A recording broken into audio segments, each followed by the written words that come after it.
What happened to Lena, for those of you who don't know, where her traumatic brain injury took place was actually in Walmart, one of those famous big box stores that we're allowed to still go to. What happened to her was she was in there with her young son, wearing a mask, having already had a brain injury prior to, which she was recovering from. She fell on a camping trip and hurt her head. So she was actually in the process of recovering from a concussion in Walmart. She wore the mask under pressure because of government mandates, just like so many of us have done. We haven't worn them by choice. We've worn them because we feel afraid. We've worn them because we're afraid of fines. We've worn them because we're afraid of other people challenging us in stores. So Lena put on a mask. Against all of her better judgment, in Walmart, she put on a mask.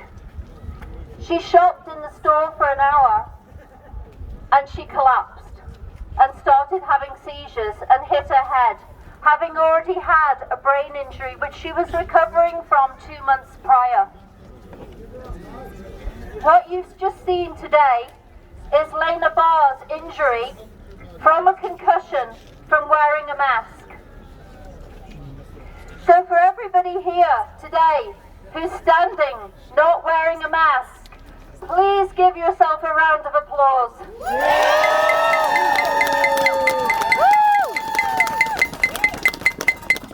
And for every person who watches Lena Barr's story and decides for themselves that that mask that they're wearing over their face, which is nothing more than a petri dish of bacteria, and is going to continue to make them sick over the winter and increase that case count, which is exactly what our government wants.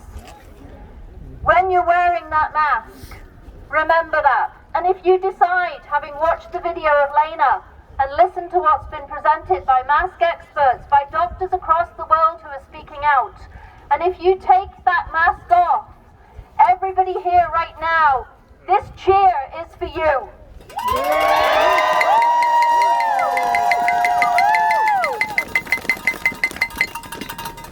Thank you, everybody, and thank you on behalf of Lena Barr. Thank you. Awesome. Thank you so much, Aaliyah. That's amazing. One more huge round of applause for Aaliyah. Thank you for so much for coming and sharing your story. That's so hard to do. And once again, another round of applause to you guys and the people around the world for standing up and being brave. Thank you guys so much. I got another question for you. Will you be locked down again? No! Will your ladies' family become locked down again? No! Will we ever let this country become locked down again? No! Do you accept the new normal? No! Do you ever accept the new normal? No! Let's let them know loud and clear. No new normal! No new normal! No new normal! No new normal! I have one more message for the people out in internet land. Please, please share this. Share this stream like your life depends on it, guys. Please. It's so important. All these beautiful people coming out, all you beautiful people watching, we're all playing a part in this. We are all wheels, we're all gears of a machine here, fighting for freedom. Do you love your freedom? Yes! Do you love liberty? Yes! Me too, my friends. Are you Canadians? Yes! Are you strong? Yes! Are you free? Yes! We'll always be free, guys. Thank you guys so much. Back off board. I'm sorry I'm loud, guys. I'm sorry. I'd like to welcome up Kareen today. Come on up, Kareen. Welcome. Kareem. Yeah. Can anybody hear me? Yeah. Is that good? Okay. Good afternoon. My name is Corinne Betts, and I'm what a bad person looks like in 2020. I'm told that I'm selfish, and I don't care about anyone other than myself. Everywhere I turn, I'm made to think that I'm a bad mother, that I shouldn't be allowed health care, that I'm putting others in danger for their lives. Oh, closer. I cause scenes, and I deserve to get COVID and die. And so does my family. that I'm a right-wing conspiracy theorist, Trump supporter who cannot research or understand science.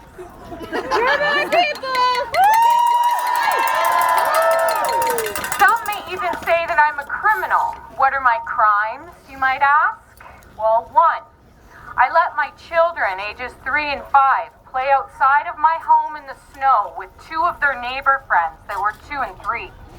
Another neighbor who we've known for 4 years and previously had a great relationship with saw the horrific scene, approached me and the kids when my husband stepped away, no less, and yelled at me, "Don't you watch the news? What you are doing is illegal. Those are the transmitters." Yeah. Just to clarify, those transmitters were our kids he was pointing at. Count 2. My husband and I defied orders and took our children to a friend's home out of town to have dinner together. They too were criminals for inviting us in to share a meal, get some hugs, bake cookies, and smile and laugh together. I'm a criminal for wanting to bring them there, just for a sense of normalcy, as the majority of our current neighbors and friends don't want to be near our kids anymore for fear of them spreading the disease. It's unreasonable for me to be angry that my 5-year-old feels guilt simply for existing, and my having to try to explain to her why people who love her won't be close to her right now. While I am trying to have compassion and remember that a lot of people are scared of dying, I'm frustrated as hell because I'm scared too. But I'm not scared of dying, I'm scared of not living. And I refuse to not let my kids live. And I can assure you, if you do not want to hug them today, you sure as hell won't hug them tomorrow. And if those thoughts aren't bad enough, I decided to withdraw my daughter's enrollment in kindergarten after reading the 30-page manual, which outlined the new COVID rules. I'm unreasonable for not feeling comfortable that I would need to make an appointment to enter the building to see my own child. How dare I?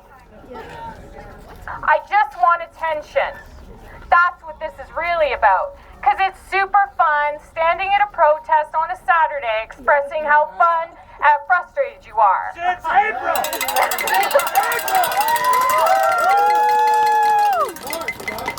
It's great being the minority that just wants to be cool and defy orders while at the expense of other people's lives. I love having anxiety before every grocery store trip, and it warms my heart when my child's definition of a good day is, "Mommy wasn't yelled at for not wearing a mask today." I also love the severed and fractured friendships I now have because they've distanced themselves from my conspiracy and dangerous views. I won't mask my kids. I don't care what anyone says, a mask is a muzzle. A muzzle is for a dangerous animal, not for children. I don't care to normalize a Paw Patrol or bejeweled mask, and I will not tell my children that this is normal behavior. They need fresh air, and of all the most basic human needs, fresh air is number 1. I believe they need to see smiles and people speaking and expressing their emotions for proper development. But I'm selfish for wanting that. Despite the fact that manufacturers say their masks will not prevent COVID, nor can anyone show me evidence that long-term mask use in children, or adults for that matter, is safe. But I'm crazy for questioning it, and even more so for refusing to do it. Now, after giving it some further thought, yes, perhaps my children and all of yours are dangerous for not wearing masks. They're dangerous in that they might speak up. Voice this madness. Because anyone who's been around kids knows that if you want the truth, ask a child. Now that I think about it, how would our kids respond if we as a society asked them what they thought about all of this? What would they tell us? We're crazy. COVID sucks. But my biggest crime of all was questioning the mainstream narrative and going directly to sources, asking some friends who are in medical and scientific fields about contrary evidence. being reminded that I don't hold a degree and therefore I'm incapable of understanding the science. Why was information being censored and taken off the internet and being labeled as harmful when it came directly from very reputable sources and experts in the field? I was told I needed to trust the science and the experts, you know, the ones wearing the white coats on TV. But these same people refuse to acknowledge the legitimacy of the data that went against their conclusions. And I'm sorry, but that's not science, that's propaganda. Yes. That's an agenda and a desire to be right. Yes. And that's certainly not a quest for the truth. My mom, who was a registered nurse, whose sisters were nurses, whose father was a well-respected surgeon, had been warning me of all this chaos years ago. And I'm ashamed to say that I called her a conspiracy theorist, and I disregarded her professional opinion and words of wisdom. I was the one appalled at her views and behavior of refusal to go along with what I thought was the majority. And we all know the majority is right. I called her a few months ago, asked her if she was sitting down, and then I told her, Mom, you were right about all of it. She laughed and laughed, and there was no I told you so. Rather, it was like a wall had been broken down and we were closer together. I now realize that the hate and resentment I showed my mother was the same hate and resentment now being shown towards me. But what I also learned is that most of us conspiracy theorists have no desire to rub the truth in people's faces. We just want people to unite, understand the truth, and come together so we can end this madness. But I've come to the realization that people are more willing to go along with a lie than admit they've been lied to. Yeah. And this is a very tough pill to swallow. The good thing this COVID has done is express people's true colors. And I don't say that with malice. This whole thing has exposed who's scared but still brave, who will legitimately still be your friend even if you share different views, and who cares enough about your friendship or their own life and is willing to do some research of their own. And for that, I'm grateful. Almost a year into this now, I'm trying to remember that some people simply just haven't come to their own realizations yet. They're still living out their programming. It takes time. It did for me. If you want to stay inside and hide, please, by all means. If you want to wear a mask because it makes you feel morally superior to others in some way, or even if it makes you feel safer or you don't mind wearing one, then please go ahead. No judgment on my part. But do not place your restrictions over my family and others who refuse to be convinced that they are responsible for people dying. Especially when the statistics and numbers of this entire show do not warrant the damage that's being created in job losses, suicides, depressions, etc. Yeah. I read a quote the other day that said, "It's not your job to awaken the sheep. It's your job to awaken all the sleeping lions." I thank all of you lions for being here today, and I beg of you to go find others. Thank you.